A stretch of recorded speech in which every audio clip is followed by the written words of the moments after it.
que parla sobre el fet teatral, parla del teatre però parla de la vida també, del que és veritat i què no és veritat, d'on arriba la ficció i quines coses que ens envolten són reals i quines són coses que hem fabricat que no tenen sentit, no?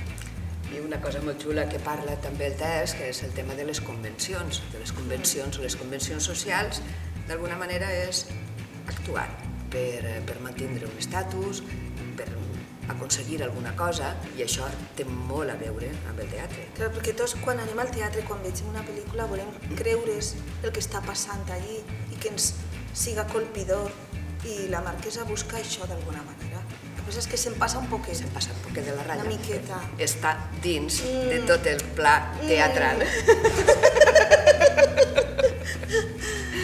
Molt interessant, un viatge molt